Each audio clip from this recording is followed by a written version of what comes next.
qui est Jonathan et Joseph, donc Joseph Lutschwitz et Jonathan Lutschwitz. Après, Jotaro qui est le policier lambda, donc il a pas de nom de famille puisque c'est un policier. Et après, il y a le côté paternel qui est les Ktalumi. Donc Josuke Ktalumi et Giorno Ktalumi. Et ce qu'il faut savoir par rapport à ces deux personnages, c'est que ils sont cousins. Et tu vois, il y a un peu une sorte de rivalité entre les deux. C'est-à-dire que depuis leur plus jeune âge, ils se connaissent et en fait, leur but c'est vraiment un speedrun de la vie quoi. C'est Ouais. qui est-ce qui va faire le plus de choses et tu vois. Et genre Giorno, il a assez de facilité puisqu'il est assez décontracté comme personne. Il arrive à être compréhensif, tout ça, compréhensible. C'est quelqu'un de très sociable. Alors que tu vois, Josuke Talumi, Ouais. c'est plutôt quelqu'un très sanguin, très sincère, très provocateur aussi. Donc tu vois, il a un peu plus de mal. Et donc du coup, là, on en est à un point assez crucial de l'histoire, qui est le premier smack de Josuke. Parce que toute l'histoire se tourne un peu sur lui. Et ce qui se passe, c'est que il finit par la voir.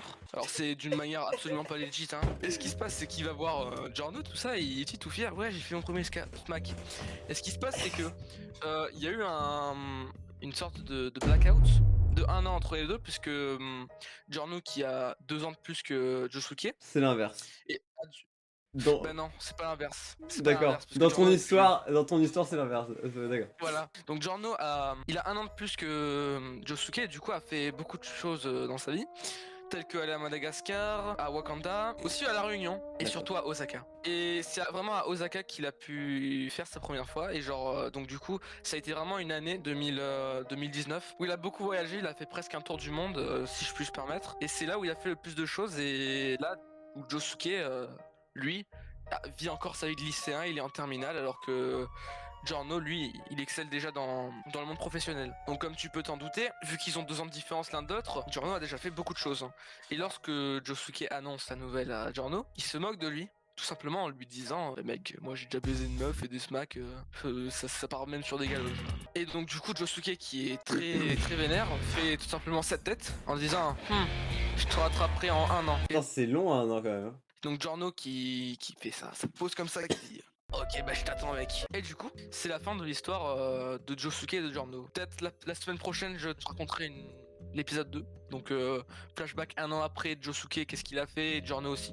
Maintenant passons à la famille Loschwitz. En fait c'est l'histoire du petit Joseph, il vient d'avoir ses 14 ans.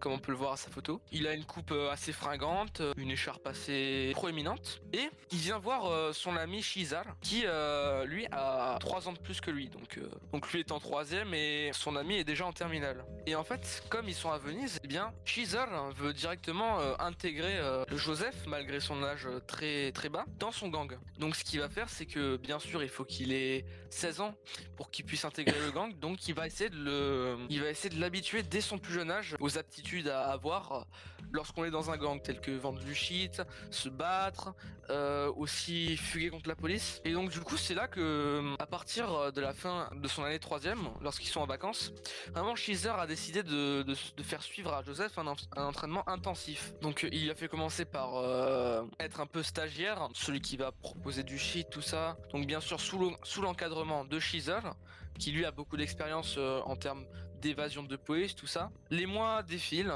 il arrive en seconde, il a 16 ans, ça y est. Attends, il avait pas 14 ans, il y a genre moins d'un an?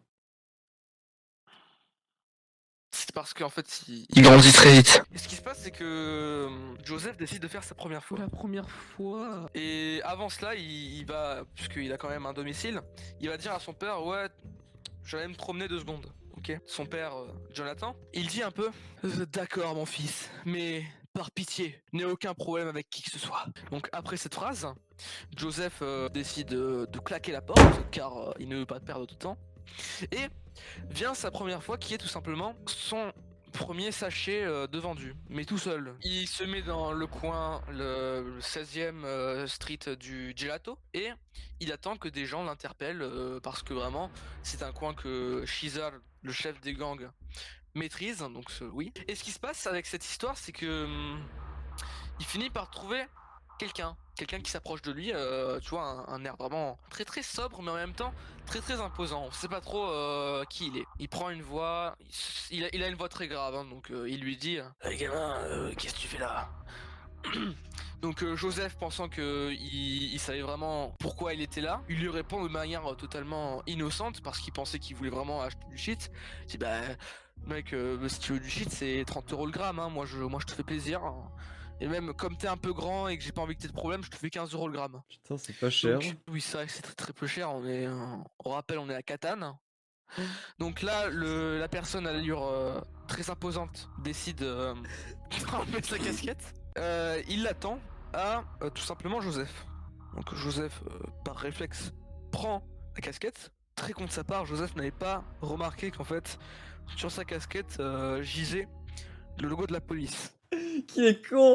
Et oui, parce que vraiment, cette personne faisait quand même 1 m 95, très imposante, et il était à contre-jour, donc c'était un peu con de sa part d'aller dans ce genre de ruelle. Cette personne très imposante se présente. Donc il dit les phrases suivantes. Gamin, te fous pas de ma gueule, je suis de la police, donc soit je te bute, soit t'assumes que tu vends du shit. Donc là, Joseph, il n'a jamais envisagé ce genre de scénario parce que il aurait jamais imaginé que quelqu'un vienne comme ça en sachant directement qu'il avait du shit. Il décide de fuir. Retournement de situation, le policier prend sa chaîne et vraiment l'enroule pendant qu'il s'enfuit, genre il fait... Et là, la chaîne s'enroule entre ses jambes et boum, il trébuche. Donc là, il prend sa casquette, il reprend sa casquette, il fait... Je te l'avais dit, gamin, comme je suis sympa et que t'es mineur, je vais pas te tuer parce que sinon c'est moi qui vais aller en prison. Donc je vais appeler ton père. Là, Joseph, il repense à ce qu'avait dit son père. Il s'agenouille devant le policier. Il lui dit non, s'il vous plaît, pas mon père, ma mère si vous voulez. Sachant que sa mère était morte, donc il pouvait donner un numéro totalement au pif, donc c'était pas un problème pour lui, il pouvait très bien s'échapper. Ils vont au commissariat, qui va le fouiller. Et il finit par trouver son téléphone. Par chance, son code était 1, 2, 3, 4. Donc vraiment, c'est un énorme coup de bol, hein. Je sais pas comment il a fait. Et ce qui se passe, c'est qu'il voit Papa 2.0. Donc là, il se dit... Hein, donc du coup il te demande une explication et en fait il lui dit ouais c'est juste pour faire stylé. Il l'appelle et là il a au téléphone quelqu'un. C'est Chizard. Eh bien oui, c'était lui. Le policier dit allô. Shizar comprend directement la situation et se fait passer pour le père de Joseph.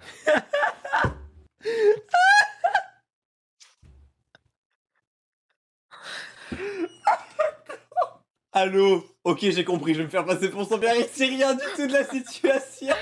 Qui papote, tout ça, et le policier lui fait comprendre que c'est pas bien ce qu'il fait. Sheezer il dit oui, c'est bon, j'ai compris, ça se reproduira plus. Du coup, il vient le moment de raccrocher. Et entre temps, il y avait une amitié qui s'était créée entre le policier et soi-disant le père de Joseph. Ce qui a fait que plus aucune rancœur ne s'est créée entre Joseph et le policier. Au moment où le policier et Joseph sortent du commissariat, ils croisent Jonathan. Jonathan, qui voit son fils sortir du commissariat avec un policier, il a du mal à comprendre ce qui se passe. Joseph? C'est bien toi mon fils? Donc le policier regarde Joseph, il regarde Jonathan, il a méticuleusement écouté sa voix et comprend bien que elle est très différente de celle qu'il avait au téléphone. Ils vont tous les trois au commissariat. Joseph menotté. Du coup, Jotaro va expliquer la situation à Jonathan. Au fil du temps qu'il explique le scénario, on voit que le visage de Jonathan commence à se dégrader. Joseph n'ose même pas regarder son père. Il jette un coup d'œil quand même pour voir à peu près comment il va. Il voit son père avec ce visage. Et il lui fait comprendre qu'il est très déçu. Mais alors, horriblement déçu de Joseph. Au moment où ils ont fini de discuter et de payer l'amende pour mentir à la police, ils sortent du commissariat, rentrent chez eux.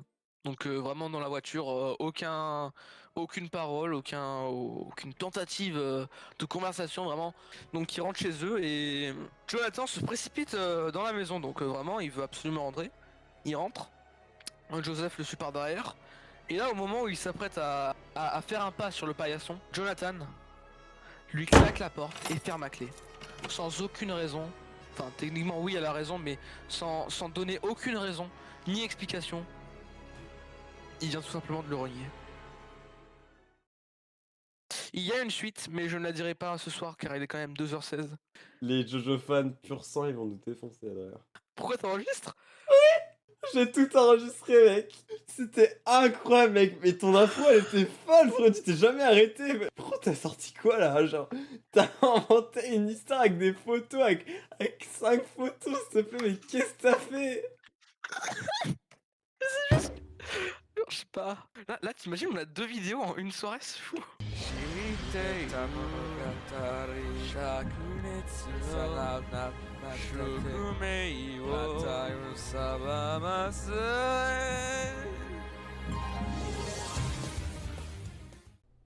Hayato.